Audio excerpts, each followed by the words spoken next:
Dulu banyak yang tolak tawaran main di timnas Indonesia. Sekarang justru pemain Eropa ini ramai-ramai ingin bela skuad Garuda. Informasi selanjutnya, Sinteyong dipecat dari timnas Indonesia saat ini jika Bung Tohel jadi ketua umum PSSI. Dan yang terakhir, Sinteyong bicara sikap pemain timnas Indonesia dulu katanya suka seenaknya. Simak selengkapnya di sini bersama saya untuk Anda. Di informasi bola yang pertama. Ya, sejumlah pemain keturunan di Eropa berbondong-bondong menyatakan keinginannya untuk tampil bagi timnas Indonesia. Sebelumnya, banyak pemain keturunan Indonesia di Eropa yang justru menolak tawaran naturalisasi untuk memperkuat tim Garuda. Hal ini tidak terlepas dari fenomena para pemain keturunan di Eropa yang sukses bersama timnas Indonesia saat tampil di Piala Asia 2023 lalu.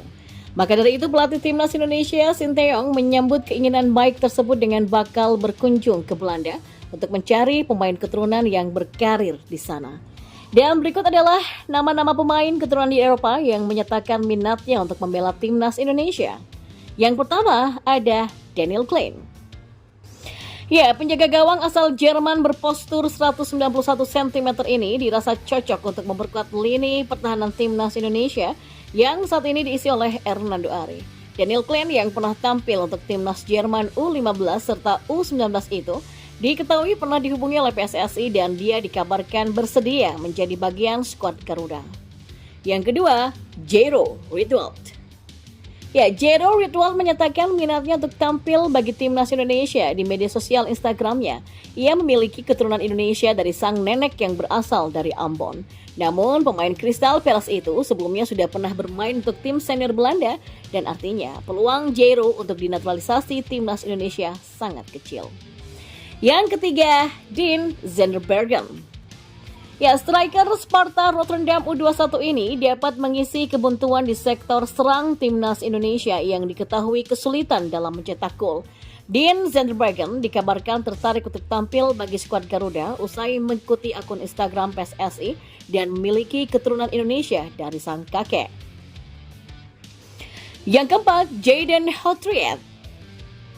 Ya, Jayden Houtriet memiliki darah Indonesia dari kakek dan neneknya yang berasal dari Manado sehingga hasratnya untuk bermain bagi tanah leluhurnya pun cukup besar. Mantan kapten tim junior Vitesse Arnhem tersebut bisa bermain di posisi gelandang dan striker sehingga menambah opsi serangan bagi Sinteyong.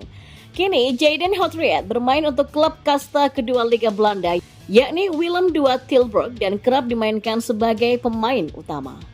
Yang kelima ada Jordi Weerman. Ya, pemain berposisi winger kiri ini sudah malang melintang di sepak bola Belanda dengan memperkuat klub besar seperti Feyenoord dan juga ADO Den Haag. Jordi Weerman juga ditempatkan di berbagai posisi seperti gelandang tengah, gelandang bertahan, sampai bek kiri yang membuat klub Kroasia kepincut untuk menggunakan jasanya. Pemain Belanda berusia 24 tahun itu sempat mengajukan naturalisasi pada tahun 2022 silam, tapi proses itu harus terhenti tanpa ada alasan yang jelas. Lalu yang keenam ada Jadon Oosterwolde. Ya, talenta berbakat milik Belanda ini sudah merasakan tampil bersama tim-tim besar Eropa seperti AC Parma, FC Twente sampai Fenerbahce. Namanya sempat disebut-sebut masuk ke dalam daftar naturalisasi timnas Indonesia. Akan tetapi dia dikabarkan menolak tawaran itu dan memilih untuk membela Belanda. Kendati demikian, peluang naturalisasi Jayden kembali terbuka usai sang pemain kedapatan mengikuti perkembangan sepak bola Indonesia lewat Instagramnya. Pengamat sepak bola Indonesia Tommy Welly atau yang akrab disapa dengan Bung Toel menegaskan akan langsung memecat Sinteyong dari kursi kepelatihan timnas Indonesia saat ini juga jika dirinya adalah ketua umum PSSI. Sebab menurut Bung Toel, Sinteyong sudah tidak layak menangani timnas Indonesia. Kendati demikian, nyatanya sampai sekarang PSSI masih mempertahankan pelatih asal Korea Selatan tersebut. Setidaknya Sinteyong akan bertahan melatih skuad Garuda sampai akhir Juni 2024 nanti.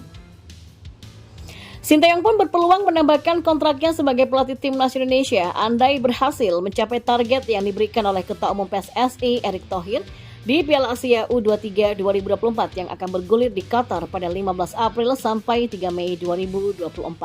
Target yang diberikan PSSI kepada Sinteyong adalah mengantarkan timnas Indonesia U23 ke babak perempat final Piala Asia U23 2024 nanti. Hasil dari kompetisi itulah yang akan menjadi penentu nasib Sinteyong di Timnas Indonesia. Melihat hal tersebut, Bung Toel mengaku heran dengan PSSI, khususnya anggota ESCO-nya, sebab menjadikan Piala Asia U23 2024 sebagai bahan evaluasi Sinteyong. Padahal sebelum kompetisi itu, ada laga lanjutan Grup F babak kedua kualifikasi Piala Dunia 2026 zona Asia pada Maret 2024. Setidaknya, Timnas Indonesia akan memainkan 2 laga melawan Vietnam yang hasilnya sangat berpengaruh terhadap masa depan Garuda di kualifikasi Piala Dunia 2026. Dan bagi Bung Toel, kualifikasi Piala Dunia 2026 jauh lebih penting ketimbang hasil Piala Asia U23 2024. Karena itulah Bung Toel menyayangkan ESCO PSSI justru menjadikan bahan evaluasi kinerja Sinteyong justru dari Piala Asia U23 2024. Terlepas dari semua itu, Bung Toel sendiri sejatinya justru sudah merasa jika Sinteyong sudah layak dipecat dari kursi kepelatihan Garuda, sehingga andai ia menjadi ketua umum PSSI, maka sudah pasti pelatih asal Korea Selatan itu kini sudah dipecat. Menurut saya, ESCO PSSI kelolosan ya. Lupa yang namanya kualifikasi Piala Dunia 2026. Padahal kan dari segi event itu yang paling ultimate, nggak ada lawan lagi termasuk kualifikasinya. Tetapi kan ternyata yang jadi poin reviewnya, poin evaluasinya nanti pas Piala Asia U23 2024, kata Bung Toel. Sekarang pun kalau saya jadi ketua umum PSSI, saya berhentikan Sinteyong. Tapi ya kalau ketua umum PSSI Erick Thohir itu fair, adil.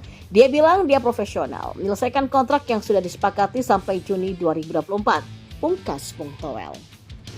Dan di informasi bola yang terakhir, Sinteyong berbicara tentang sikap pemain Timnas Indonesia. Saat pertama kali datang ke tanah air, dia melihat bagaimana para pemain kerap melanggar dan tidak mematuhi instruksi pelatih. Kondisi tersebut berbanding terbalik dengan yang terjadi di Korea Selatan. Pelatih berusia 53 tahun itu mengatakan pemain-pemain di negeri gingseng selalu patuh dan tunduk terhadap apapun yang dikatakan pelatih karena didikan sejak usia muda. Kalau pemain Korea Selatan memang dari usia dini sudah dididik dengan baik ya. Maksudnya seperti murid yang takut dengan gurunya. Misalnya ketika staf pelatih bicara, mereka mematuhi kata-katanya pelatihnya. Kata pelatih yang akrab disapa dengan ST ini dalam sesi wawancara bersama Tempo. Tapi ketika pertama kali saya datang ke Indonesia, memang pemain-pemain Indonesia itu melakukan hal sesuka hati mereka, seenak mereka, dan mereka ini selalu beralasan ketika membuat kesalahan. Kata dia menambahkan, Sinteyong juga pernah melatih timnas U19 dan U23, mengatakan fenomena itu terjadi di semua kelompok umur. Ia pun berusaha dengan tegas untuk menegakkan aturannya di timnas Indonesia. Maka tak sedikit pemain-pemain bertingkah yang akhirnya dipulangkan kala mengikuti pemusatan latihan. Masalah kedisiplinan pemain timnas Indonesia menjadi hal mendasar yang kerap dikesampingkan.